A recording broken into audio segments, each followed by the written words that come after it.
Hello everyone, जय हिंद to all of you. तो कैसे हैं आप सब लोग? उम्मीद करता हूँ सब सही चल रहा होगा ना। प्रिपरेशन, जिंदगी, मेंटल स्टेटस, सब कुछ सही चलना चाहिए।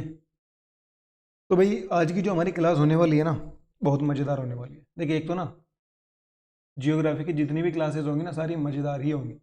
बस आपको ये डिसाइड करना है कि कौन से वाली सबसे ज़्यादा मज़ेदार थी, क्योंकि हर क्लास एक से बढ़ के एक होने वाली है। तो आज हम क्या बात करेंगे? आज हम कुछ गड्ढे मुर्दे उखाड़ेंगे, है ना। ऐसे थोड़ा सा खड्डा खोद के उसमें जाएंगे, वहाँ पर देखने की कोशिश करेंगे क्या था। थोड़ी भेदभाव के बारे में बात करेंगे। भेदभाव इन द सेंस नेचर ने जो किया है ना, इंसान तो जो कर रहे हैं वो कर रहे हैं, लेकिन नेचर ने भी ऐसा क्यों किया कि भाई कोई एक तरह का रोग है, उसको तो हम उठा के ला रहे हैं, सड़क पे पटक रहे हैं और कूट रहे हैं बढ़िया से। वैसे क्या तारकुल वारकुल डाल के कि बेटा यहीं पे सेट हो जाओ, है ना, सीमेंट उमेंट लगा के। वहीं एक दूसरा रोग है, उसको हम ला रहे हैं, एक तो बड़े आराम से ला रहे हैं रख के कि कहीं टूट ना जाए, कोई चोट ना लग जाए, फिर ला के उस पर पॉलिश कर रहे हैं, है ना। और फिर बड़े अच्छे से, बड़ी शान से अपने घर में उसको लगवा रहे हैं कि यार क्या बात कर दी, है ना। तो ये भी एक रोग है, ये भी एक रोग है। आखिर दोनों में ऐसा क्या है ना। इसने ऐसे कौन से खराब कर्म करे हैं अपने, या ऐसा बोल सकते हो कि इस वाले ने ऐसे कौन से अच्छे कर्म करे हैं कि इसको इतना वीआईपी ट्रीटमेंट मिल रहा है ना, और इसको इतना पुअर ट्रीटमेंट मिल रहा है। और सेम चीज़ अगर हम अप्लाई करेंगे माउंटेन पे, है ना, तो भाई कुछ माउंटेन हैं हमारे जो मीलों मील तक अपनी ऐसे बस्तियां बैठा के बैठे हैं, बसा के बैठे हैं, लंबे लंबे दूर दूर तक। अब नज़र दौड़ाओ कुछ दिखेगा नहीं। वहीं कुछ माउंटेन हमारे बेचारे ऐसे हैं, बस ऐसे हो रहे हैं ख़त्म, थोड़े से 500 200 400 मीटर में ख़त्म, max to max 2 to 3 meals में ख़त्म। तो इन्हीं सब चीज़ों के बारे में बात करने वाले हैं ना। बेसिकली रीजन क्या है इन सब की चीज़ें, इन सब के पीछे कुछ ना कुछ तो रीजन होता है ना हर चीज़ के पीछे। तो आज हम वही रीजन जानने की कोशिश करेंगे। तो सबसे पहले हम स्टार्ट करेंगे अर्थ क्रस्ट से। जो हमारी अर्थ है उसकी क्रस्ट में चलेंगे सबसे पहले। तो उसके लिए क्या करेंगे, ये हमारी प्यारी धरती, हमने इसका क्या किया है, एक छोटा सा पीस ऐसे कट किया और उसको यहाँ पे रख लिया, थोड़ा जूम कर लिया ताकि आपको चीज़ें अच्छे से समझ में आ सकें, है ना। और आप एकदम बेहतर अंडरस्टैंडिंग लेके जाओ, ताकि इसके बाद आपको कभी दोबारा से सेम टॉपिक को इतनी डीपली इन द सेंस दोबारा से पढ़ने की जरूरत ही ना पड़े। देखिए रिवीजन मस्ट है, रिवीजन पढ़ने में नहीं आता, रिवीजन तो हर चीज़ का करना पड़ेगा, है ना। तो सबसे पहले हम बात करते हैं अर्थ के क्रस्ट की ना। बेसिकली हम इसको 3 पार्ट में डिवाइड करते हैं, that is crust, mental, core. अब इनके भी खुद के पार्ट है ना। भाई ये तो हमने डिवाइड कर लिया सिटी, है ना, कि ये हुई, ये बम्बई हुई, और ये कौन सी, ये चेन्नई हुई। लेकिन अब इनके खुद के भी तो पार्ट है ना, ये साउथ दिल्ली हुआ, ये वेस्ट दिल्ली हुआ, है ना। सेम चीज़ यहाँ पे अप्लाई हो रही है। क्रस्ट जो है हमारी सबसे अपर मोस्ट लेयर है, ये आप देख सकते हैं। देखिए सबसे पहले तो ये समझते हैं, ये देख रहे हैं आप, ये माउंटेन्स है, ये रिवर है, और ये ओशियन है, ठीक है। अभी जो मान के चल रहे हैं हम, जो हमारी यहाँ तक है ना, क्रस्ट वाला जो भी पोर्शन है यहाँ तक मान रहे हैं हम, ठीक है। तो एक बात हमेशा ध्यान रखना है कि जो ओशियन लेवल पे होगा ना, वहाँ पे इसकी थिकनेस कम होगी कंपेयर टू लैंड पे, है ना। क्यों क्यों कम होगी? अरे मान के चलो भाई, समुद्र जो है हमारा, ओशियन जो है 100 200 500 मीटर कुछ तो गहरा ही होगा ना। गहरा इन द सेंस यहाँ पे इतना लेवल नीचे जा रहा है, तभी तो वहाँ पे वाटर रुका हुआ है। यहाँ पे ज़्यादा है। अगर हमें मापनी होगी इसकी डेंसिटी डेंसिटी सॉरी थिकनेस, तो ये ज़्यादा है ना, यहाँ पे ज़्यादा थिक है, यहाँ पे कम थिक है। एक तो ये बात आपको क्लियर होनी चाहिए, ठीक है। दूसरी बात, ये बीच में हमारा मेंटल आ चुका है और नीचे हमारा कोर आ चुका है। तो अभी 1 by 1 इन तीनों को अच्छे से पढ़ते हैं, क्या इनमें क्या बताने चाह रहे हैं। सबसे पहले हम बात करते हैं क्रस्ट की, दी क्रस्ट, है ना। देखिए ये कितना अच्छा सा डायग्राम बनाया है ना, सब एकदम क्लियर आपका माइंड में छप जाना है आज की क्लास के बाद। अगर हम बात करेंगे क्रस्ट की, तो क्रस्ट का अर्थ के सेंस में क्या, उसकी मतलब अर्थ के सेंस में उसकी क्या वैल्यू है। उसकी अर्थ के सेंस में सिर्फ इतनी वैल्यू है जितनी एक एप्पल होता है ना, एप्पल के ऊपर जो वो ऐसे छिलका होता है रेड रेड वाला, उसको छोलने के बाद अंदर से वाइट निकलता है ना सारा, वो जो छिलका है ना रेड वाला, उसकी जो सेब के साथ वैल्यू है, सेम क्रस्ट की टोटल अर्थ के साथ वैल्यू है। दैट मीन्स जो क्रस्ट की थिकनेस है ना वो उतनी ही लाई करती है बस जितना एप्पल पे वो छिलका लाई करता है, यानी कि 8 to 40 किलोमीटर ओनली, 8 से 40 किलोमीटर तक ही लाई करती है। अब ये 8 किलोमीटर कहाँ हो सकती है, आप अपना थोड़ा दिमाग लगा के बताओ कहाँ होगी, ओशन में होगी ना, क्योंकि वहाँ पे थिकनेस कम है। और ये 40 किलोमीटर कहाँ हो सकती है, माउंटेन पे हो सकती है भाई, है ना। ये पूरा यहाँ से यहाँ तक लेंगे, यहाँ तक लेंगे, क्लियर हुई बात। ये आउटर मोस्ट लेयर है जिसपे, और सबसे थिनेस्ट है ना, जिसपे अभी हम बैठ के ये सब चीज़ें कर रहे हैं ना, हम सबसे ऊपर ही बैठे हैं अपर क्रस्ट के बिल्कुल अपर पार्ट पे, ठीक है। लीस्ट डेंसिटी, देखिए एक बात हमेशा ध्यान रखनी है आपको। फॉर एन एग्जांपल आप क्या लो, कैसे बताएं, देखो आपने एक बाल्टी में कोई चीज़ें ली, ठीक है, उसमें आपने ऑयल डाला, ठीक है, और वाटर डाला, इन दोनों को डाल दिया तो एक चीज़ जो होगी वो यहाँ पे आएगी, ऊपर फ्लो करेगी, और एक चीज़ नीचे बैठ जाएगी। तो बहुत साधारण सी बात है समझने के लिए कि जो चीज़ नीचे जाएगी ना, डेंसिटी उसकी हाई होगी, हायर डेंसिटी वाली चीज़ें नीचे बैठ जाएंगी, और जो हल्की होंगी वो ऑब्वियसली ऊपर आ जाएंगी। ये इतनी सी बात क्लियर हुई आपको। तो भाई अगर क्रस्ट हमारी सबसे ऊपर है तो सोचने वाली बात है कि इसकी जो डेंसिटी होगी ना वो सबसे कम होगी, सबसे कम, जो ये तीनों के सेंस में बात कर रहे हैं सबसे कम। और जो सबसे नीचे बैठा है, नीचे बैठा है इन द सेंस कोर में बैठा है, उसकी सबसे ज़्यादा होगी, ऑब्वियसली बात है। अब एक और चीज़ आती है कि हम बात कर रहे हैं कि भाई ये क्रस्ट है, ये मेंटल है, कोर है, लेकिन आप डिसाइड कैसे कर पा रहे हो कि भाई यहाँ तक ही, हम तो सिर्फ यहाँ तक ही इसको मान रहे हैं, अपर मेंटल लोअर मेंटल, हम तो सिर्फ इसको ही क्रस्ट मान रहे हैं, है ना। कोई बोले कि नहीं हम तो यहाँ तक क्रस्ट मान रहे हैं, आप हमें गलत प्रूफ करो, कैसे करोगे। तो हम उसको समझाएंगे कि रुकिए, सुनिए, बात समझिए। सबसे पहले तो जो कुछ चीज़ें होती है ना, जो चीज़ यहाँ पे मिल रही है वो चीज़ यहाँ पे नहीं है ना, इन द सेंस यहाँ पे उसकी कैरेक्टरिस्टिक्स अलग है, यहाँ पे उसकी कैरेक्टरिस्टिक्स अलग है, और यहाँ पे उसकी कैरेक्टरिस्टिक्स अलग हैं बिल्कुल। तो उन कैरेक्टरिस्टिक्स के रिगार्डिंग ही हमने इनको डिसकंटिन्यूटी को मार्क किया है कि भाई यहाँ से यहाँ तक चलो, वो मान लेते हैं। अरे जैसे बिल्डिंग होती है, जैसे मान के चलो एक बिल्डिंग है ना, उसमें 25th फ्लोर है ना। आपने बोल दिया कि शुरू के 5th फ्लोर ऐसे पर्टिकुलर सोसाइटी के, उसके बाद के 5th फ्लोर पर्टिकुलर सोसाइटी के, उसके बाद के 5th फ्लोर पर्टिकुलर सोसाइटी के। दैट मीन्स यहाँ पे जो लोग रहते हैं उनकी कुछ क्वालिटीज़ अलग है, यहाँ पे जो लोग रह रहे हैं उनकी क्वालिटी अलग है, यहाँ पे जो लोग रह रहे हैं ना उनकी क्वालिटी अलग है। सेम चीज़ अप्लाई करके देखो अब आप अर्थ के साथ, है ना। जो रॉक मिल रहे हैं यानी कि पत्थर, जो शुरू में बात की ना हमने भेदभाव वाली, वो अब समझ में आएगा कि वो ऐसा है क्यों, है ना। हर किसी को उतना ही मिलता है जितनी वो मेहनत कर रहा है। तो जिस पत्थर ने ज़्यादा मेहनत की है वो ज़्यादा चमकेगा, जिसने कम किया है वो कम चमकेगा, सड़क पे कूटा जाएगा। सेम चीज़ इंसानों पे अप्लाई है।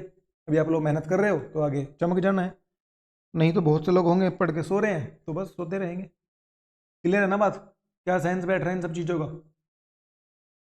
This discontinuities identify on the basis of rock density. देखिए बात की ना हमने भी रॉक डेंसिटी पे। देखिए एक सिंपल सी बात है, जो रॉक यहाँ पे मिलेगा, है ना, ये कोर में चला गया, कोर में जाते हैं, जो रॉक यहाँ पे मिलेगा और जो रॉक यहाँ पे मिलेगा, क्या दोनों की डेंसिटी सेम होगी? बिल्कुल भी नहीं होगी। जो अर्थ के जितने इनर साइड होगा उसकी डेंसिटी उतनी हाई होगी, उतनी हाई होगी, और जो उतना आउटर होगा, outer in the sense crust की साइड को, है ना, उसकी क्या होगी? सबसे कम होगी। ये बात क्लियर हुई। इनके डेंसिटी के बेसिस पे ही हमने इसको क्या किया है, डिवाइड किया हुआ है कि भाई यहाँ से यहाँ तक इस डेंसिटी के पर्टिकुलर रॉक मिल रहे हैं तो इसको एक नाम दे दो। उसके बाद कुछ दूर तक जाने पे यानी कि 100 200 400 जितना भी है उतने किलोमीटर जाने पे हमें एक फिक्स डेंसिटी के मिल रहे हैं तो उसको अलग नाम दे दो। उसके बाद जाने पे हमें कुछ और मिल रहा है, उसको कुछ और नाम दे दो। तो इस तरीके से क्या किया है हमने, क्या बोलते हैं इसको, क्लासिफिकेशन। हाँ, क्लासिफिकेशन किया है इस तरीके से। अब upper layer of the crust rich in silica and aluminium. देखिए ये सब जो बातें बताई अब तक ये थी आपकी बेसिक अंडरस्टैंडिंग के लिए। ये जो बातें होती है ना फैक्चुअल, ये होती हैं आपके क्वेश्चन बनाने के लिए। आपके एग्जामिनर आपसे बैठ के थोड़ा पूछेगा कि बताओ ऐसे क्यों किया, और आपको तो ऑब्जेक्टिव मार्क है ना, 4 में से एक टिक करना है, तो उन 4 में ही आपकी पूरी नॉलेज देख लेगा कि भाई आपको क्या आता है, तो इस तरह के क्वेश्चन बनाएगा। इसलिए बेसिक अंडरस्टैंडिंग होनी तो मस्ट है ना, लेकिन ये फैक्चुअल डाटा आपको याद होना बहुत जरूरी है। जैसे upper layer of the crust rich in silica and aluminium, है ना, तो उसको क्या बोलते हैं? शियाल बोलते हैं इसको। इसका एस आई ले लिया, इसका ए एल ले लिया, शियाल। ठीक है। देखिए जैसे मान के चल रहे हैं कहाँ पे है हमारी क्रस्ट, भाई ये रही वीकर अलाउ एस्थेनोस, ये यहाँ तक है हमारी क्रस्ट है, यहाँ पे क्रस्ट ले ली, ठीक है। अब इस क्रस्ट के भी कर दिए हमने दो पार्ट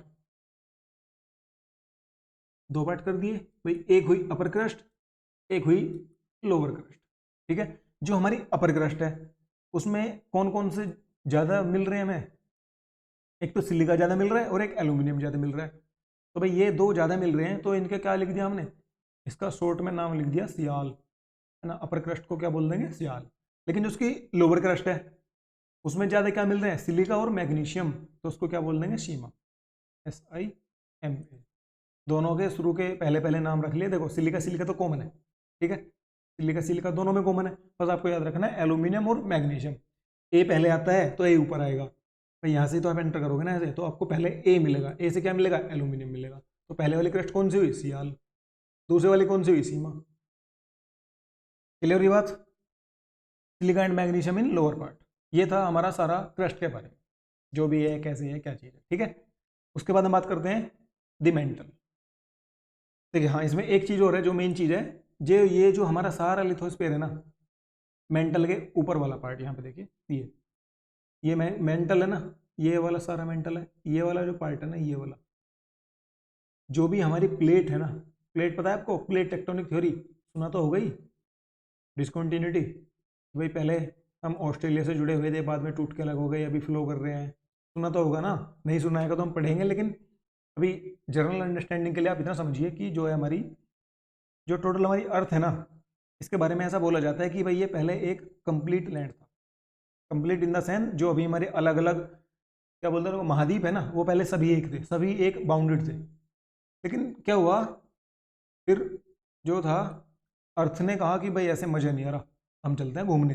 इन्होंने क्या किया, रोटेशन था, रोटेशन स्टार्ट हुआ, रोटेशन इन द सेंस जो ऐसे अपनी एक्सिस पे घूम रही है, और रिवोल्यूशन भी, उसका भी इफेक्ट पड़ता है और रोटेशन का भी पड़ रहा है। तो क्या हुआ, इसकी वजह से एक फोर्स अप्लाई हुआ इस पे, जो ये अंदर हमारा मेन लैंड था ना सिंगल, उस पर एक फोर्स अप्लाई हुआ, उस फोर्स को बोलते हैं कोरियोलिस फोर्स, कोरियोलिस फोर्स। ये इतना इंपॉर्टेंट फोर्स है कोरियोलिस फोर्स, दैट इन्होंने इस बारे में बताया होगा, है ना, तो इनके नाम पे रख दिया कि भैया कोरियोलिस फोर्स, जैसे डार्विन थ्योरी है ना, उन्होंने खोज की तो उनके नाम पे रख दी। क्लियर है ना बात।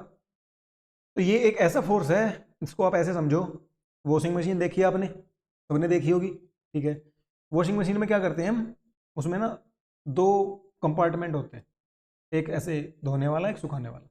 तो जो सुखाने वाला होता है ना, उसमें आप ऐसे क्या करो, कपड़ों को बिल्कुल ऐसे फोल्ड करके, इन द सेंस आपने मान लिया कि चलो ये ऐसे करके आपने, ये अर्थ थी ना हमारी, ये बीचों बीच बिल्कुल ऐसे रख दिया, तो फिर आपने कर दी मशीन स्टार्ट। तो क्या बिल्कुल बीच में ऐसे के ऐसे स्टेबल रहेंगे, नहीं रहेंगे, वो कहाँ जाएंगे, इधर आके दीवारों पे अटका जाएंगे, यहाँ पे सट जाएंगे, इस दीवार पे लग जाएगा, ये इस वाली वॉल पे लग जाएगा, ये इस वाली वॉल पे लग जाएगा, है ना। तो ये कौन सा फोर्स लग रहा है अर्थ के सेंस में, कोरियोलिस फोर्स। फिजिक्स के सेंस में एक दूसरा लग रहा है, कौन सा लग रहा है, सेंट्रीपिटल लग रहा है कि सेंट्रीफ्यूगल लग रहा है, दोनों में से कौन सा लग रहा है, जिसको पता कमेंट करेगा, है ना, बाकी हम फिजिक्स की क्लास में पढ़ेंगे इसको। तो अभी चीज़ें समझ में आ रही हैं कि हमें एक बेसिक अंडरस्टैंडिंग और चीज़ों को लिंक करना क्यों जरूरी है, क्योंकि यहाँ पे देख लो हमारी फिजिक्स लग गई ज्योग्राफी में, लेकिन आपको चीज़ें क्लियर होगी ना, कोरियोलिस फोर्स क्या है, किस चीज़ से है। और ये सारी बात कर रहे थे हम सिर्फ प्लेट के बारे में, तो ये यहाँ पे है सारी प्लेट्स को, ठीक है। उसके बिल्कुल नीचे क्या है, ये जो आप देख रहे हो रेड रेड, ये सब आग लगी हुई है ना, यानी कि मैग्मा, लावा, यहाँ पे लावा है। क्लियर है ना बात। This layer is the intermediate layer of the earth, intermediate, सही बात है। देखिए एक तो कोर को और क्रस्ट से ये अलग कर दिया, उनके बीच में ये mental, compose of mineral in a semi solid state. Semi solid state क्या होते हैं कि भाई वो ना तो लिक्विड है ना सॉलिड है, बीच में एक एज अ जेली होती है ना, जैसे जेली, जेली को ना तो आप लिक्विड बोल सकते ना सॉलिड बोल सकते, कुछ कुछ उसके सेंस में ही है ये, ठीक है। The upper part of the layer is called the asthenosphere, जो मेंटल का अपर पार्ट है ना उसको बोलते हैं एस्थेनोस्फेयर, शायद इसमें लिखा हुआ होगा, हाँ ये लिखा देखो, ये रही ना अपर मेंटल, ये रही एस्थेनोस्फेयर, यहाँ पे ही सारी हमारी क्या होती है, प्लेट्स जो मूवमेंट करती रहती है एस्थेनोस्फेयर में, यानी कि जो हमारी मेंटल है ना उसका अपर पार्ट उसको बोलते हैं एस्थेनोस्फेयर, तो जो नीचे वाला होता है उसको बोलते हैं लोअर मेंटल। ठीक है, एस्थेनोस्फेयर, उसके ऊपर है लिथोस्फेयर, ये वाला पोर्शन। ठीक है, अब जो एक डिस्कंटिन्यूटी यहाँ पे भी अप्लाई हुई, क्योंकि इनको अलग अलग करने के लिए कि भाई ये कौन सी लेयर किससे अलग है, तो Gutenberg discontinuity separate the mental from core, ये हमारी कोर है, कोर हमारी बिल्कुल, जो हमारी बिल्कुल बीच में। ये बात क्लियर हुई है ना।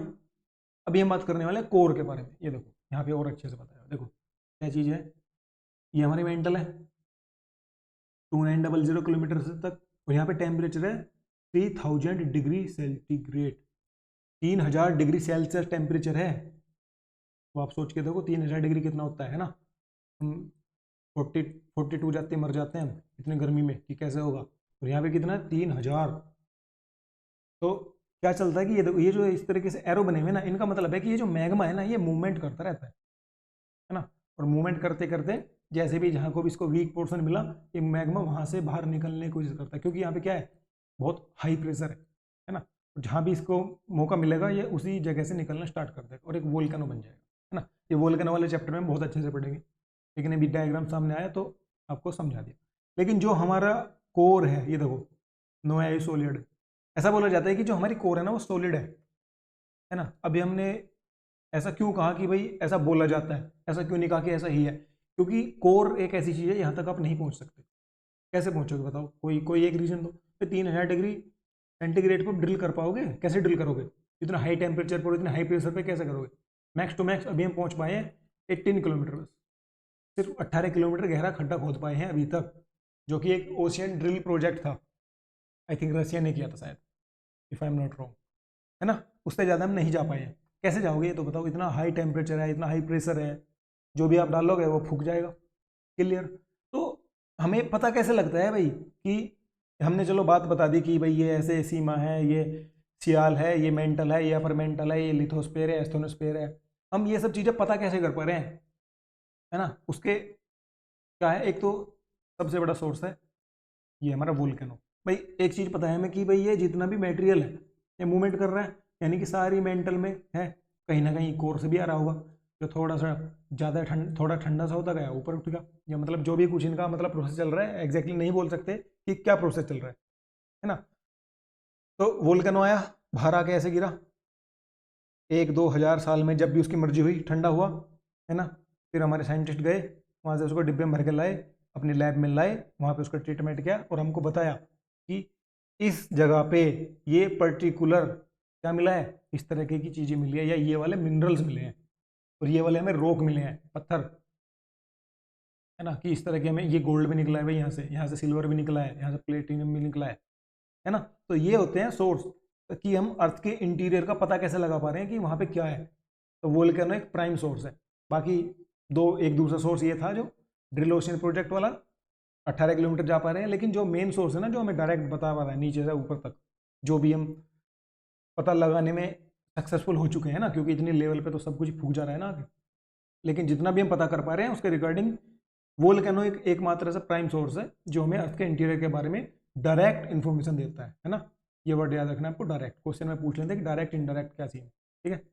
The outer part of the core is believed to have the properties of a liquid and the innermost part of the core may be solid। देखिए may be solid, समझ में आ गई ना बात। अभी इस पे ना ये ऐसा क्यों बोल पा रहे हैं कि भाई ये अंदर वाला जो इसका ये वाला पार्ट देखना, अभी ये कि ये वाला तो लिक्विड हो सकता है और ये वाला पार्ट जो अंदर वाला है सॉलिड हो सकता है।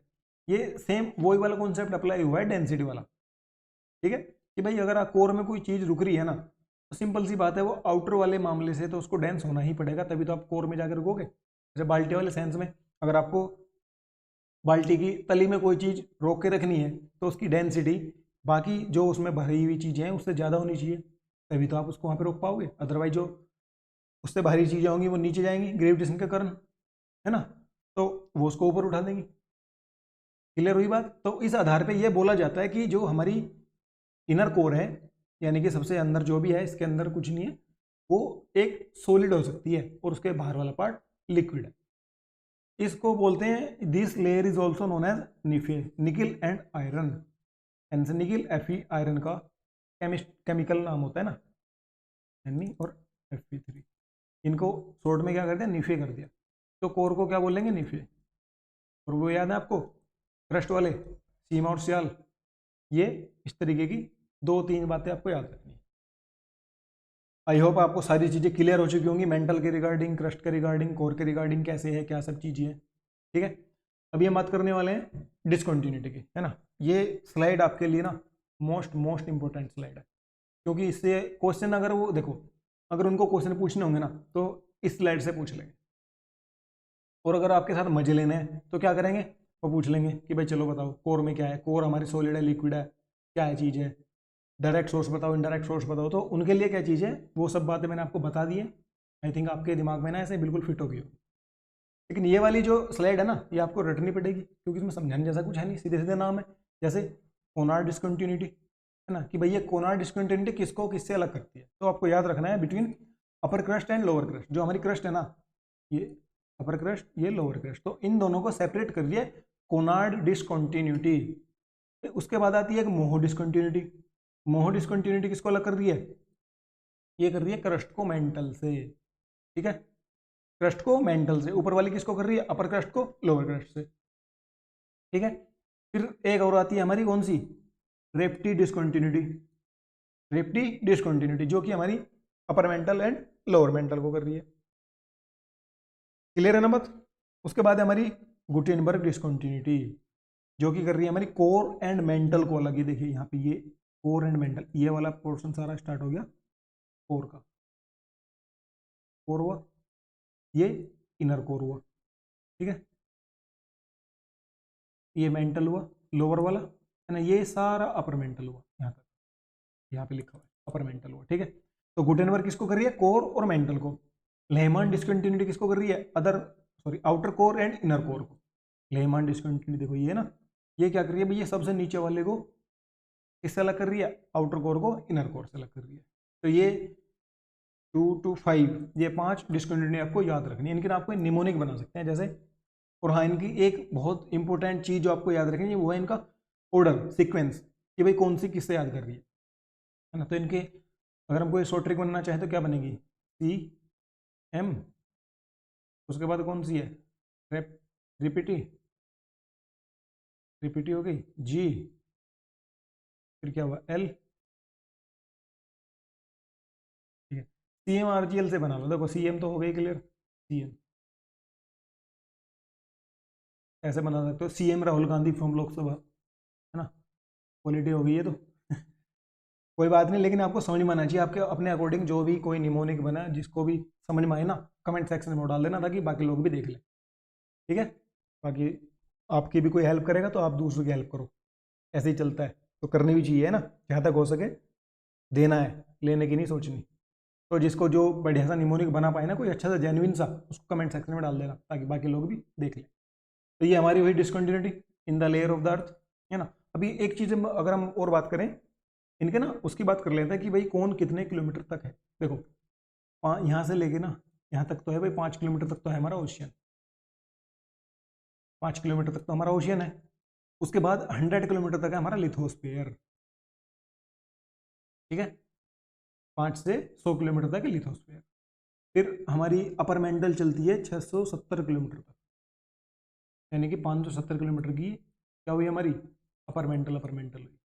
फिर 2900 किलोमीटर पे जाके क्या हो रही है, core and mental, core start हो रखी है। देखो 570 से सॉरी 670 से 2900 किलोमीटर तक, यानी कि 3000 किलोमीटर में बस 100 किलोमीटर कम, वहाँ पे जाके कोर स्टार्ट हो रही है। और हम कितने खुश हो रहे हैं, सिर्फ 18 किलोमीटर ड्रिल करके। कहाँ पे, यहाँ पे कहीं पे बस, है ना, 18 किलोमीटर ड्रिल करके हम बड़े खुश हो रहे हैं कि भाई हमने कर दिया। लेकिन प्रॉब्लम ये है कि हम नहीं कर सकते, है ना, ये पॉसिबल ही नहीं है कि आप ऐसे इसमें पार कुछ ऐसे एक पार टनल बना दो, एक पॉसिबल ही नहीं है। क्लियर है ना बात। तो ये सारी चीज़ें थी हमारी डिसकंटिन्यूटी से रिलेटेड, हमारी क्रस्ट से रिलेटेड, मेंटल से रिलेटेड और कोर से रिलेटेड। आई डोंट थिंक इससे अब अगर क्वेश्चन आ रहा है तो आप स्किप करोगे या उसको छोड़ के आओगे, है ना। इसमें भी ऐसा कुछ नहीं बचा है जो आपको ना बताया गया हो, अगर बशर्ते आपने ध्यान से सुना हो। कुछ चीज़ें पता है ऐसी होती हैं जो लिखी नहीं होती, क्योंकि अगर सारी चीज़ें पीपीटी में लिख देंगे ना तो फिर बुक ही पढ़ लो, मतलब क्या रहेगा क्लास लेने का।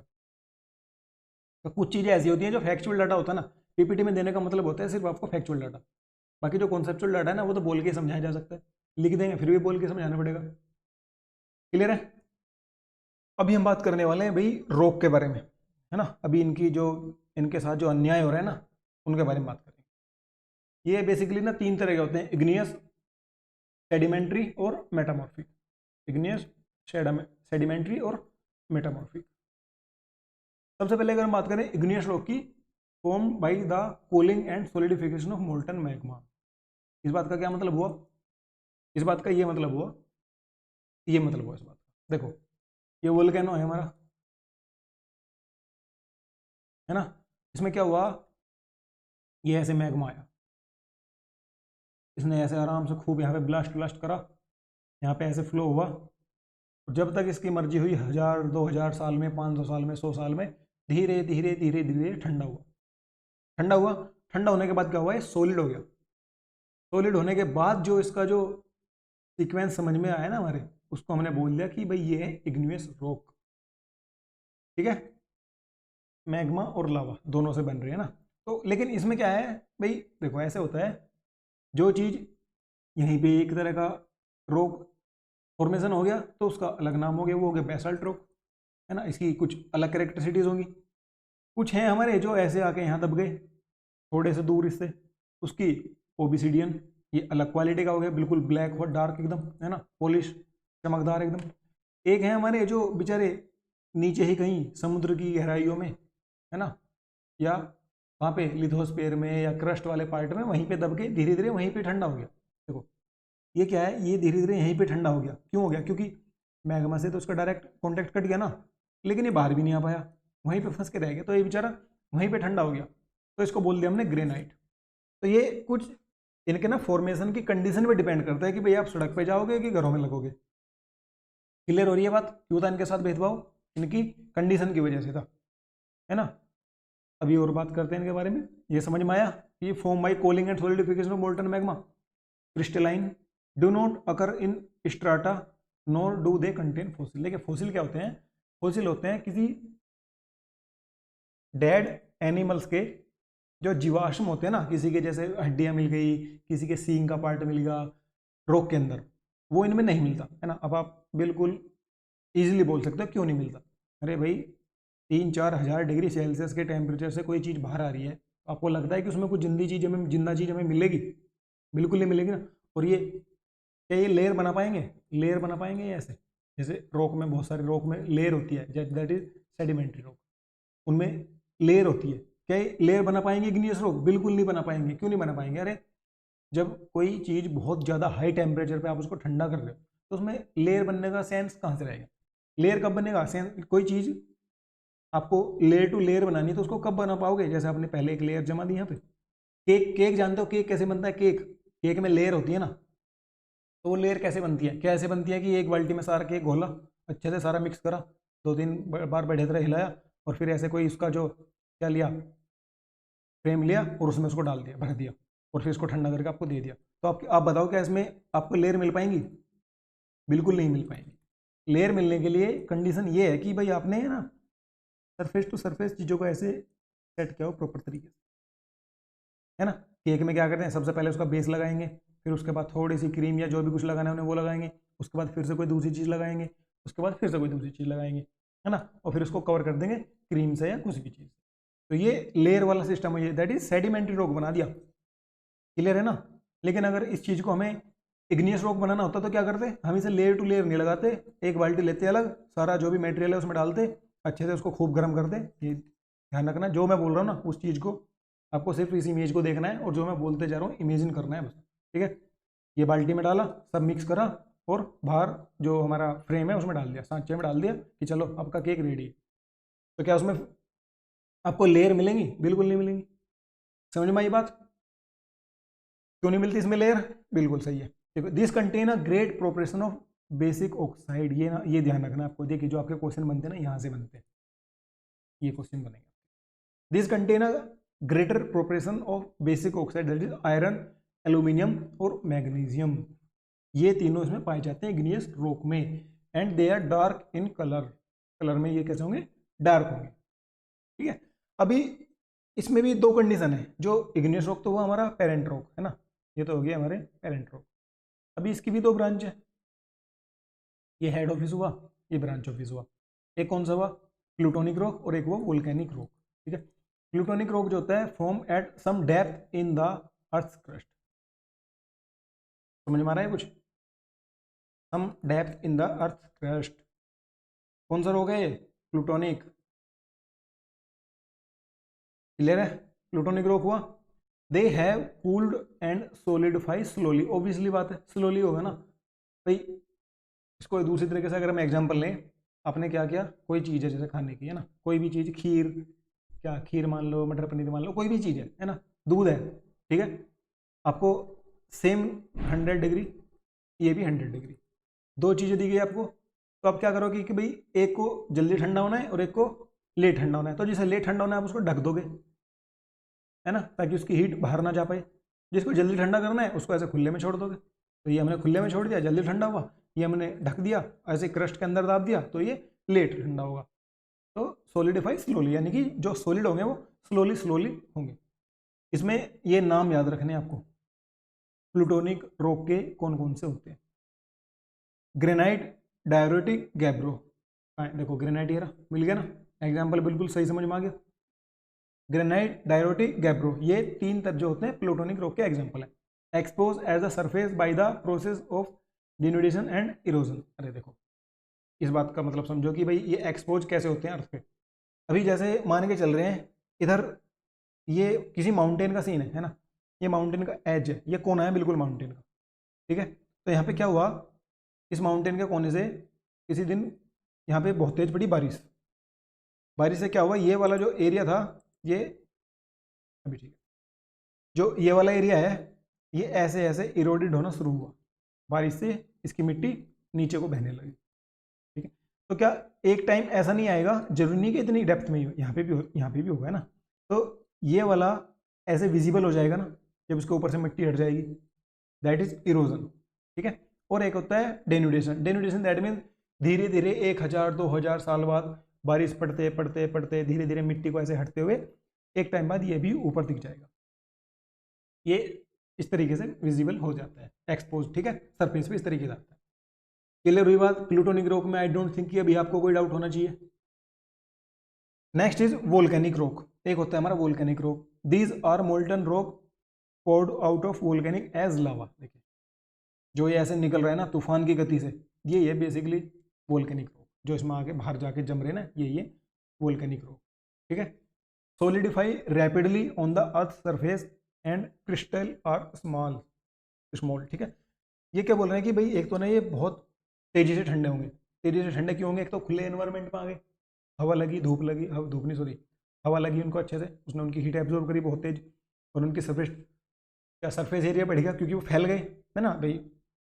जैसे ही यहाँ से ब्लास्ट हुए तो चलना मूवमेंट करना स्टार्ट कर दिया ना, तो सरफेस को टच करते जा रहे हैं, है ना, यानी कि एरिया बढ़ता जा रहा है, तो क्या होगा, इवोपरेशन ज़्यादा होगा तो जल्दी ठंडा होंगे। सोलिडिफाई रैपिडली, जल्दी जल्दी से सॉलिड बनेंगे, जितनी जल्दी ठंडे होंगे उतनी जल्दी सॉलिड बनेंगे। और ये क्रिस्टल्स और स्मॉल, इसके क्रिस्टल स्मॉल होते हैं, देखो जैसे ये इसके देखो कितने छोटे छोटे से क्रिस्टल्स हैं, क्रिस्टल इन द सेंस ये छोटे छोटे ऐसे भर के, तो कंबाइंडली जोड़ दिया ना हमने, तो ये छोटे छोटे क्रिस्टल बेसाल्ट्स के, ठीक है। Basalt is a common volcanic और एक्सट्रूसिव रॉक, ये याद रखना, extrusive rock, and from lava flow, lava seat, lava plateau, ठीक है। देखो ये बेसाल्ट है ना, ये लावा का है। अभी एक वर्ड और बुलाया गया है, कौन सा, that is lava plateau, lava seats. देखिए लावा सीट्स तो ये है, सीट का मतलब क्या होता है ना, कोई चीज़ ऐसे है लंबी चौड़ी कहीं पे रख दी फैला दी, ये लावा सीट हो गई ना, ये सीट फैल गई।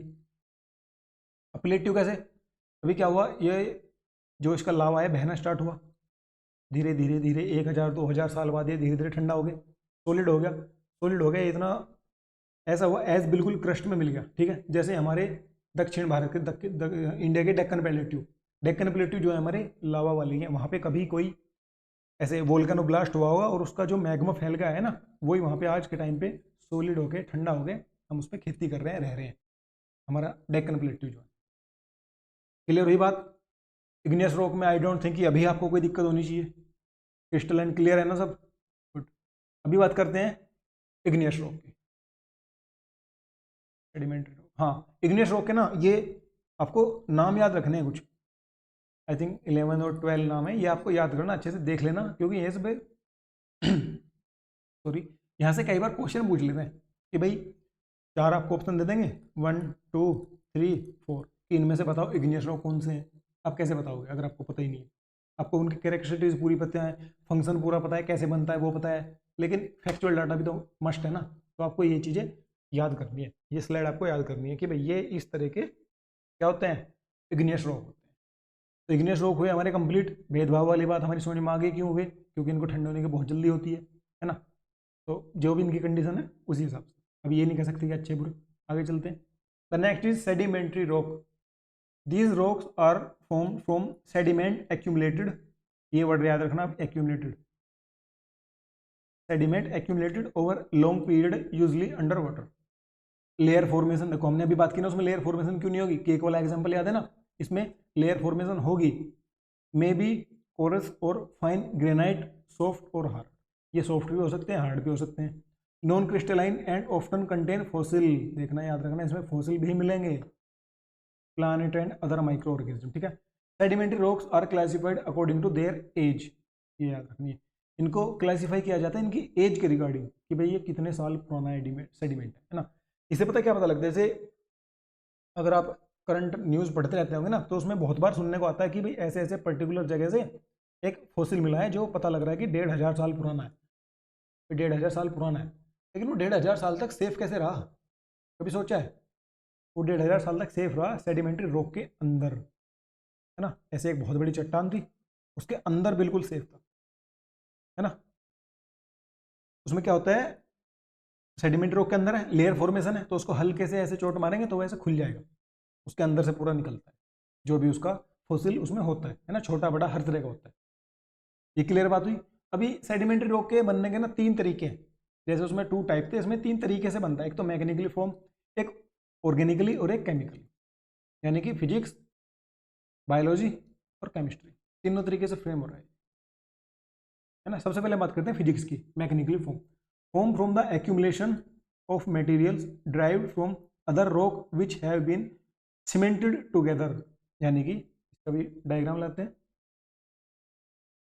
अभी जो हमने बात की है कि भाई ये क्या करते हैं, यहाँ से इरोडेड हुआ, इरोजन हुआ, particles carried away by winds और वाटर, जैसे कोई छोटे छोटे पार्टिकल्स थे या तो हवा के द्वारा या पानी के द्वारा, उसको क्या कर दिया गया, बहा के ले गए, और बहा के ले जाके यहाँ पे ये समुद्र में जमा कर दिया। फिर क्या हुआ, उसके ऊपर कुछ और डिपोजिशन आया, फिर कुछ और डिपोजिशन आया, तो उनकी ये कंडीशन हो गई क्लोजली पैक्ड सेडिमेंट, यानी कि अभी वो क्या है, उनके ऊपर मान के चलें, इस लेयर पे मान लेते हैं ना, इस लेयर पे इतना प्रेशर नहीं है, तो वो इस कंडीशन में है।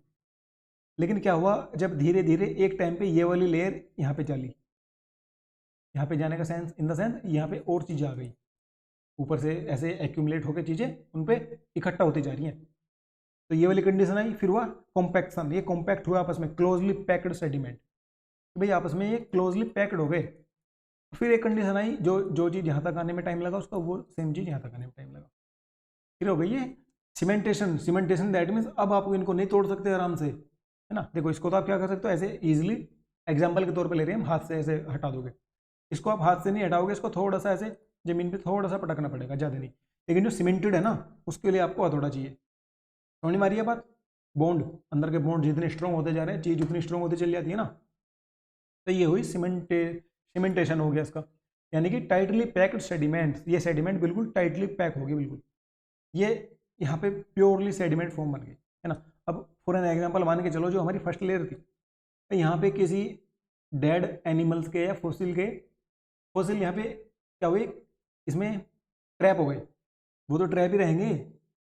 यहाँ पे आए, यहाँ पे बिल्कुल ट्रैप है, यहाँ पे बिल्कुल ट्रैप है। अब ये तो चारों तरफ से कवर हो गया ना बिल्कुल सेफली।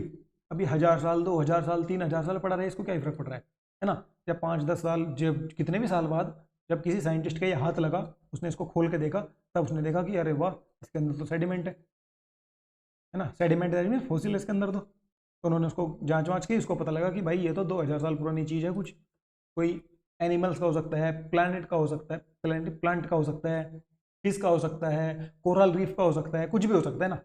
तो ये होता है बेसिकली सेडिमेंट्री रॉक्स का। और अभी हमने एक बात की थी कि इनको इनकी एज के अकॉर्डिंग जज किया जाता है।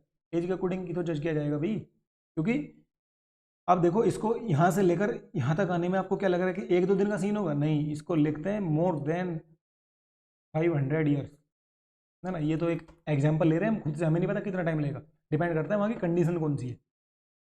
अगर यहाँ पे बहुत ज़्यादा इरोजन हो रहा है, डेली बेसिस पे इरोजन हो रहा है, तो जल्दी पहुँच जाएगा नीचे, है ना। और अगर इतना नहीं हो रहा है तो थोड़ा टाइम ले जाएगा, लेकिन 500-1000 साल तो नॉर्मल है, उससे पहले तो नहीं होगा बिल्कुल भी। ये क्लियर हुई बात सेडिमेंट्री रॉक के रिलेटेड। अभी ये मैकेनिकल फॉर्म में ऐसे होता है, ठीक है। Sandstone are probably the most familiar sedimentary rock, ये याद रखना है, सेडिमेंट्री। देखो ऐसे सेडिमेंट्री और ऐसे sandstone, they are made from sand grains. Sand grains कौन से? ये सैंड ग्रेन्स ही हैं सारे, ये जो इसमें आपस में क्या हो रहे हैं, पैक्ड हो रहे हैं, ठीक है। बायोलॉजी वाले की बात करते हैं, ऑर्गेनिकली फॉर्म। ऑर्गेनिकली फॉर्म कैसे होंगे? फॉर्म फ्रॉम द रिमेन और living organism such as coral self is the most common rocks और कैलोरियस लाइमस्टोन चॉक। ये याद रखना है कि मोस्ट कॉमन कौन से ऑर्गेनिकली फॉर्म में। देखिए सेडिमेंट्री रॉक में ना आपको क्या पूछ सकते हैं अगर उनको पेपर टफ बनाना होगा, टफ क्या बेसिकली आजकल सीडीएस में और सीएपीएफ में इसी तरीके से पूछ रहे हैं कि भाई 4-5 आपको नाम दे देंगे कि इनमें से मैकेनिकली फॉर्म कौन से हैं, ऑर्गेनिकली कौन से और केमिकली कौन से हैं। तो आपको नाम स्पेशल तौर पे याद रखने हैं कि भाई कौन सा मैकेनिकली है, कौन सा ऑर्गेनिकली और कौन सा केमिकली। तो ये याद रखना है आपको ऑर्गेनिकली कौन कौन से हैं, कैलोरियस लाइमस्टोन चॉक, ठीक है। उसके बाद बात करते हैं केमिकली ना। देखिए ऑर्गेनिकली में कुछ नहीं था, जो हमने बात अभी वहाँ पे ओरली समझी वो हमने यहाँ पे फैक्चुअल में समझ ली कि ये लिविंग ऑर्गेनिज्म उनमें जब ट्रैप हो जाते हैं वहाँ से बनते हैं, उनसे बनते हैं, ठीक है। कोरल कभी कोरल सेल में क्या होता है, कैल्शियम का ना एक ऐसे कवच बनाती चली जाती है, उसके अंदर रहती है, पानी के समुद्र के नीचे अपनी बहुत लंबी बस्ती बसा लेती है। फिर धीरे धीरे क्या होता है, वो वही वाला सीन उन पर भी अप्लाई होना स्टार्ट हो जाता है। ये डिपोजिशन होगा, फिर कॉम्पैक्शन होगा, फिर सीमेंटेशन होगा, ठीक है। तो ये ऑर्गेनिकली फॉर्म हुए। फिर वह एक होता है chemically form, such rock are precipitated chemically from solution of one kind or another. Rock salts are derived from strata which once formed the beds of sea or lake. तो ये ऐसे होता है केमिकली फॉर्म, यानी कि calcium वाले, है ना, उन्होंने आपस में कुछ रिएक्शन करी और आपस में कुछ थोड़े से स्टक हो गए। जैसे लेक की या ओशन की बात की तो यहाँ पे क्या होता है, खारा पानी होता है, नमक की मात्रा ज़्यादा होती है, तो नमक लाइमस्टोन या चाक से जो होगा जल्दी क्या करेगा, रिएक्शन करेगा, उसको जल्दी खा जाएगा, यानी कि उसको जल्दी इरोडेट कर देगा, है ना, उसको ऐसे ढा देगा। उसमें ढाने के बाद क्या होगा, फ्रॉम सोल्यूशन ऑफ वन, यानी कि एक दूसरे से वो किसी तरह स्टक हो जाएंगे, है ना, केमिकली रिएक्शन की वजह से, वो कुछ भी हो सकती है उनके अकॉर्डिंग, तो उसकी वजह से स्टक हो जाएंगे और फिर सेम प्रोसेस स्टार्ट हो जाएगा। ये सेडिमेंट्री का है, ठीक है, और ये सेडिमेंट्री की टाइप है, ये ध्यान रखना, ये टाइप है और ये कंप्लीट सेडिमेंट्री फॉर्मेशन, हर किसी के साथ यही अप्लाई होगा सेडिमेंट्री रॉक बनने के लिए। क्लियर हुआ सेडिमेंट्री, इग्नियस और सेडिमेंट्री हमारे बिल्कुल क्लियर हुए। नेक्स्ट बात करते हैं, देखो हाँ ये एक हमने अभी बात की थी ना, एक कहाँ गई वो, सेडिमेंट्री एक्यूमुलेटेड। देखो ये क्या है, सेडिमेंट्री एक्यूमुलेटेड। देखो ये सैंड है ना सारा, ये सारा सैंड है जो आपको दिख रहा है ना ब्राउन ब्राउन सा, इसमें अंदर क्या हुआ, ये देखो ये छोटे छोटे पत्थर के टुकड़े इन्होंने आपस में कॉम्पैक्ट हो रखे हैं, इसमें पैक्ड हो रखे हैं पूरे, क्लियर है। और सेडिमेंट्री देखो ये देखो लेयर टू, ये लेयर दिख रही है ना आपको, ये लेयर है ना, ये देखो क्या सीन है ना, ये सेडिमेंट्री रॉक का एग्जांपल है सारे। लेयर दिख रही है, जहाँ भी लेयर दिखेगी ना दैट मीन सेडिमेंट्री रॉक। ये देखो ये सब सेडिमेंट्री रॉक है, देखो ये लेयर बिल्कुल अलग दिख रही है ना, ये ज़्यादा अलग कलर की है, ये अलग कलर की है, उसके बाद अलग कलर है, फिर अलग कलर है, यानी कि यहाँ पे कभी पहले ओशियन रहा होगा, क्योंकि ये समुद्र में ही बनते हैं, मोस्टली पानी के अंदर बनते हैं, ये लंबे समय तक पड़े रहते हैं, 1000-2000 साल तक, धीरे धीरे अपना प्रोसेस चलता रहता है, बनते रहते हैं, ऐसे बनते हैं सेडिमेंट्री रॉक। क्लियर हुई ना बात। अभी नेक्स्ट बात करेंगे सेडिमेंट्री रॉक के टाइप, ये आपको याद रखने कौन कौन से हैं, लाइमस्टोन, चीट, अरोक्सी, टीला, शेल, है ना, शेल, सैंडस्टोन और कॉन्ग्लोमरेट। इनमें से बहुत सारे ऐसे होते हैं जो बहुत कॉस्टली भी आते हैं, रॉकी होते हैं वो, है ना, सेडिमेंट्री रॉक। अभी बात करते हैं मेटामॉर्फिक रॉक। देखिए ये एक ऐसा प्रोसेस है मेटामॉर्फिक रॉक का, ऑल रॉक्स वेयर इग्नियस और सेडिमेंट्री, वो चाहे इग्नियस हो या सेडिमेंट्री हो, उसको आप मेटामॉर्फिक बना सकते हो। कंडीशन सिर्फ एक है, under great heat and pressure. अब आप बताओ कहाँ पे गया, इसमें बताओ ग्रेट हीट और प्रेशर कहाँ पे मिल सकता है मेटामॉर्फिक बनाने के लिए। यहीं पे तो मिलेगा ना। ये इसके लिए अलग एग्जाम में समझ लें, लेकिन मेटामॉर्फिक के लिए हम यहाँ पे ले लो ना, यहाँ पे ले लो। यहाँ से क्या मिलेगा, उसको ग्रेट प्रेशर मिलेगा, यहाँ से पूरा हीट मिलेगी, तो क्या बनेगा, ये कन्वर्ट हो जाएगा मेटामॉर्फिक में। ये जैसे ग्रेनाइट है, अभी ग्रेनाइट भी हमारा मेटामॉर्फिक में कन्वर्ट हो सकता है अगर इसको ये दो कंडीशन फुलफिल हो जाएं, दैट इज ग्रेट हीट और प्रेशर। प्रेशर तो यहाँ से मिल रहा है भाई, पूरी क्रस्ट ने दाब के रखा है उसको, मिलियंस ऑफ टन उस पर वजन होगा, प्रेशर पूरा मिल रहा है। और ये रहा, ये 3-4 हज़ार डिग्री सेल्सियस का जो हमारा मैग्मा नीचे लावा बह रहा है, ये कहाँ जाएगी हीट इसकी, इसी को मिलेगी। तो ये वाली दोनों कंडीशन अगर इस पर अप्लाई हो गई ना, तो ये क्या बन जाएगा, मेटामॉर्फिक रॉक बन जाएगा। हाँ, ये हमारा मेटामॉर्फिक रॉक बन जाएगा। अब कुछ एग्जाम्पल ऐसे हैं जैसे वो अपनी पूरी कैरेक्टरिस्टिक्स बदल देंगे, है ना। जैसे मान के चलिए अगर आपने क्ले पे वो चीज़ अप्लाई कर दी ना, तो वो स्लेट में बदल जाएगा, क्ले स्लेट में बदल जाएगा, यानी कि मेटामॉर्फिक रॉक, उसकी पूरी कैरेक्टरिस्टिक्स बदल जाएंगी। जैसे उस पर ये ग्रेट हीट एंड प्रेशर वाला फंडा अप्लाई होगा। लाइमस्टोन हमारा मार्बल में बदल जाएगा, देख रहे हो ना, मार्बल लगवाते हैं ना घरों में बड़े खुश होके, देखो कितनी मेहनत की है इसने, कितना प्रेशर और हीट झेला है, तब जाकर तो उस चीज़ के लिए एलिजिबल हुआ है ना ये लाइमस्टोन। लाइमस्टोन पे ये चीज़ अप्लाई की है मार्बल, ठीक है। सैंडस्टोन चेंज हो जाएगा क्वार्टाइज में, ये आपको याद रखने हैं कि कौन से वाला किस में चेंज होगा। मेटामॉर्फिक में सिर्फ यही एक फंडा है जो आपको याद रखना है, बाकी तो आपको क्लियर हो ना कि भाई सेडिमेंट्री हो या इग्नियस हो, उसको अगर मेटामॉर्फिक बनाना है तो क्या कर दो, ग्रेट हीट और प्रेशर दे दो, बात खत्म। कोल बन जाएगा हमारा ग्रेफाइट में, और शेल बन जाएगा सेचिस्ट में, ठीक है। ग्रेनाइट बन जाएगा ग्नीज में, सैंडस्टोन क्वार्टिज में। ये 6 आपको टाइप याद रखने हैं एटलीस्ट, ये कौन सा किस में बदल के क्या बन जाएगा। क्लियर हुई बात। देखिए अभी बात करते हैं रॉक साइकिल, जो जो भी जितना भी हमने पढ़ा है ना, उसका भी एक ओवरव्यू लेते हैं कि भाई ऐसा कैसे क्या होता है। देखिए क्या है कि ये हमारा प्रॉपर सेंस है, ये लावा बह रहा है, ये लावा यहाँ से ठंडा हुआ, slow uplift to surface, transport, ये देखिए ये कोई डिब्रीज है ना, ये ट्रांसपोर्ट कर दी, डिपोजिशन कर दी, कहाँ पे आई, ओशन में दब गई, है ना। तो यहाँ पे कौन सी कंडीशन इस पर अप्लाई हुई, सेडिमेंट बन गया भाई, ये सेडिमेंटेशन वाली कंडीशन अप्लाई हो गई, तो सेडिमेंट बना कॉम्पैक्शन एंड सीमेंटेशन, ठीक है। कॉम्पैक्शन और सीमेंटेशन यानी कि उसको पूरी तरीके से दबा और उसको सीमेंट की तरह बिल्कुल पूरी तरह पैक हो गया। उसके बाद क्या हुआ, सेडिमेंट्री रॉक बना।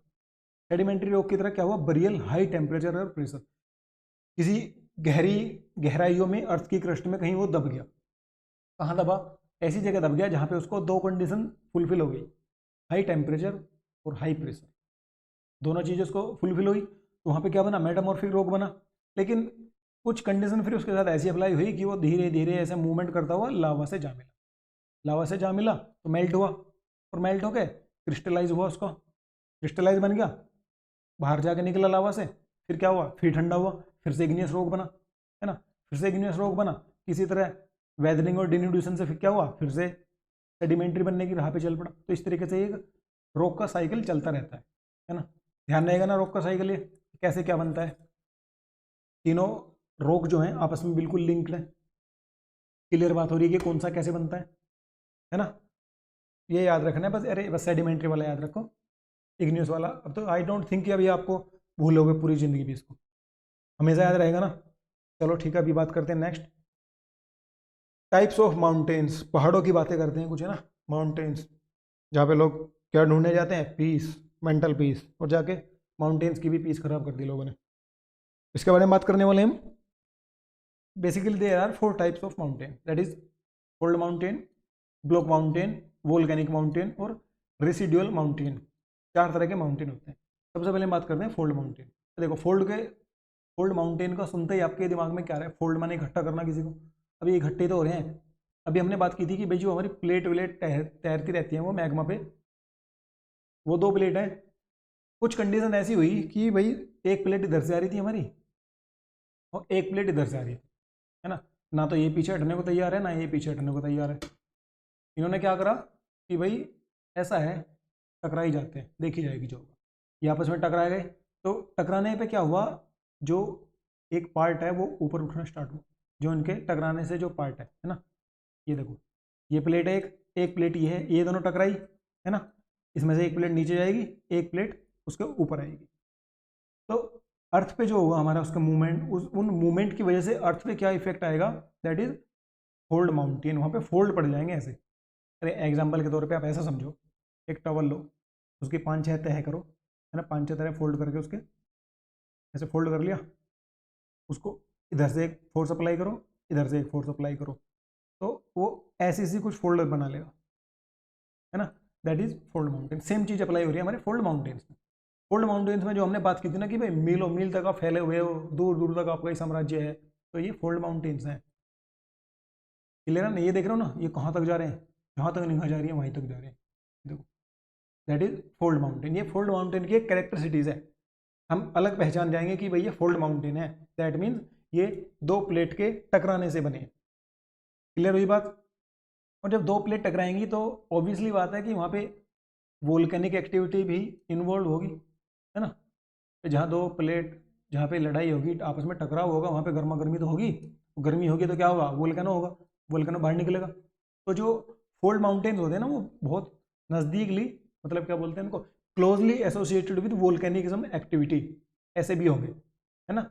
जैसे हमारा इंडिया वाला है, कौन सा है, माउंट एवरेस्ट जो है ना हमारे, वो फोल्ड माउंटेन है, लेकिन वो हमारे जो हैं वोल्केनिक एक्टिविटीज़ में बिल्कुल इस टाइम पे डेड है, यानी कि वहाँ पे कोई भी वोल्केनो एक्टिव नहीं है, माउंट एवरेस्ट वाली उसमें एक्टिव नहीं है। लेकिन अगर आपसे कोई वैसे पूछे ना कि क्या पूरी चैन में कहीं पे भी नहीं है, तो ऐसा नहीं बोलना, क्योंकि जो हमारे फोल्ड माउंटेन है ना, वो ऐसे जा रहे हैं, ईस्ट वेस्ट डायरेक्शन में जा रहे हैं, फिर नॉर्थ साउथ डायरेक्शन में जा रहे हैं, नीचे को जाके एक हमारा आइलैंड है, अगर आपको पता हो तो, वहाँ पे एकमात्र हमारा वोल्केनिक एक्टिव आइलैंड है, वहाँ पे एकमात्र वोल्केनो एक्टिव वोल्केनो है हमारे इंडिया में, वो भी हमारे माउंट एवरेस्ट का ही पार्ट है, ठीक है।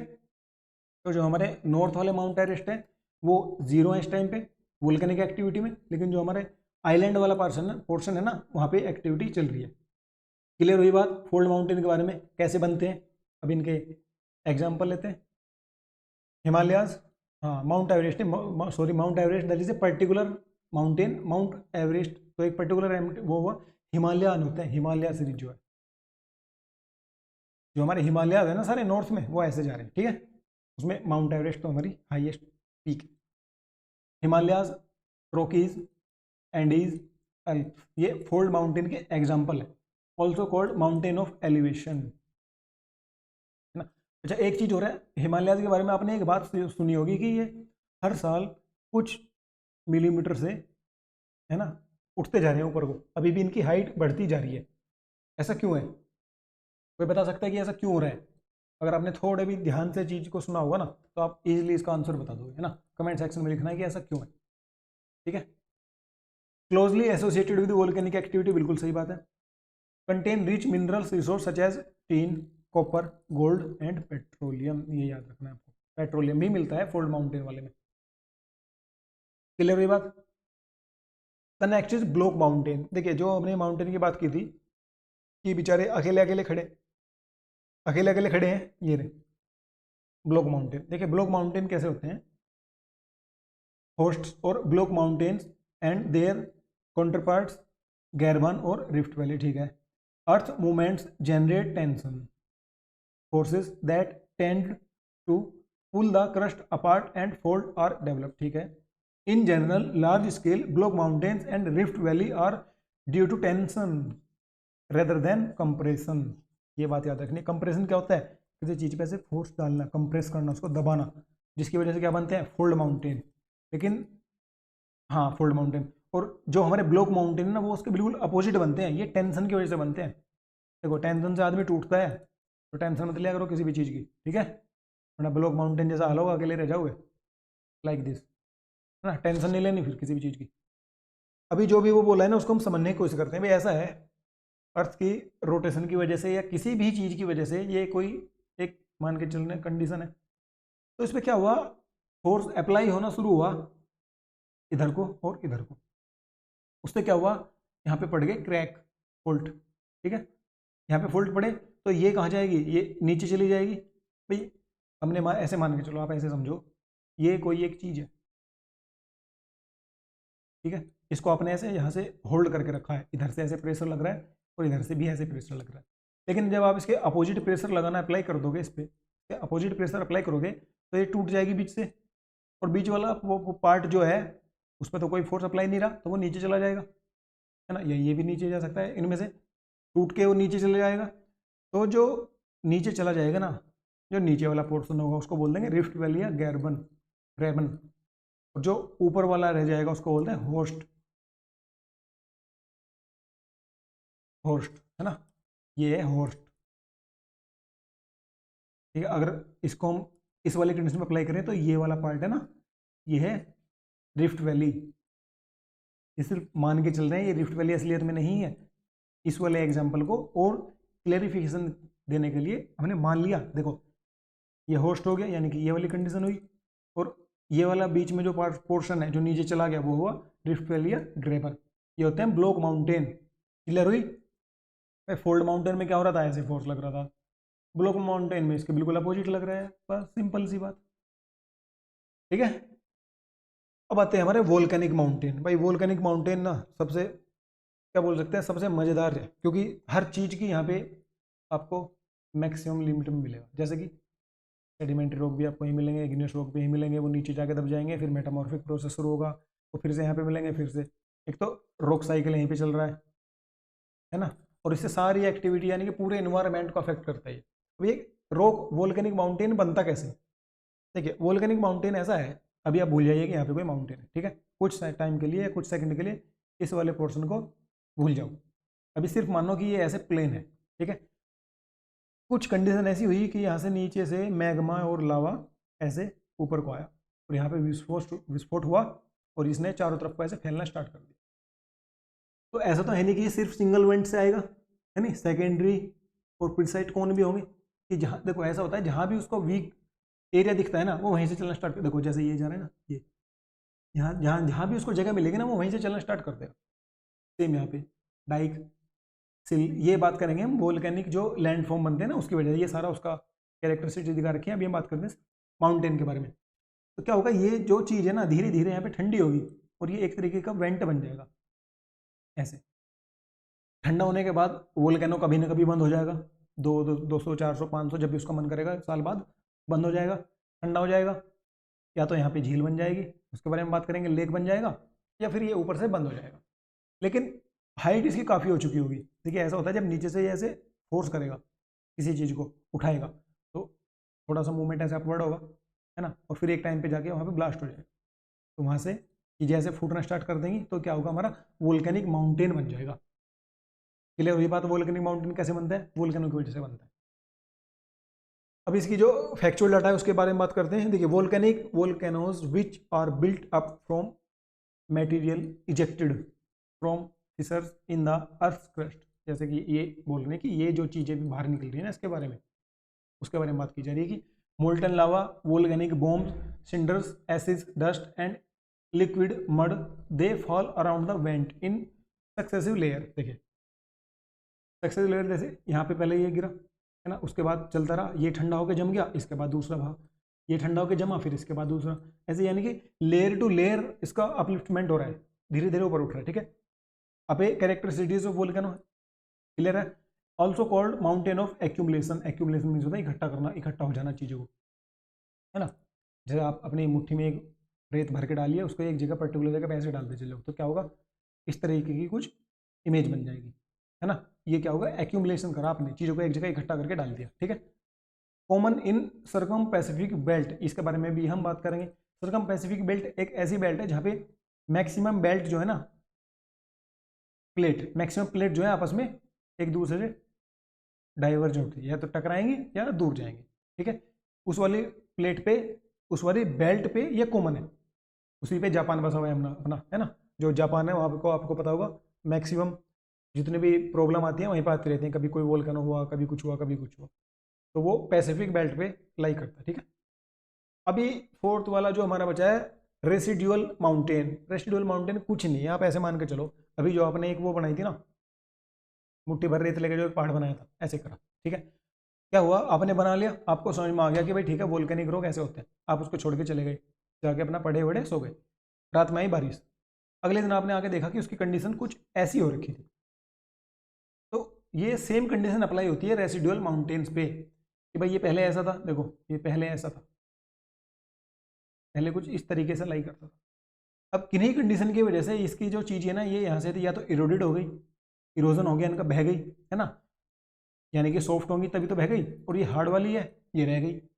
तो जो ये इस तरीके का मॉडल बन गया ना, ये होता है residual mountain. These are mountain evolve by denudation. Denudation mean होता है किसी चीज़ का बह के ऐसे नीचे को जाना, मूवमेंट करना। ये पढ़ेंगे हम जियोमॉर्फिक प्रोसेस में, ठीक है। डिनुडेशन दैट इज, ये वाला प्रोसेस डिनुडेशन कहलाता है, ठीक है। Where the general level of the land has been lowered, देखिए ये जनरल था, ये कम हो गया by the agent of denudation. ये ना डिनुडेशन के एजेंट होते हैं, कौन कौन से होते हैं, एक तो एयर, वाटर, सन, और कौन से बचे, एयर, वाटर, सन, यही है बेसिकली। बाकी इनके सब पार्ट आते हैं ना, ये मेन है, इनके बाद बाकी सब पार्ट आते हैं।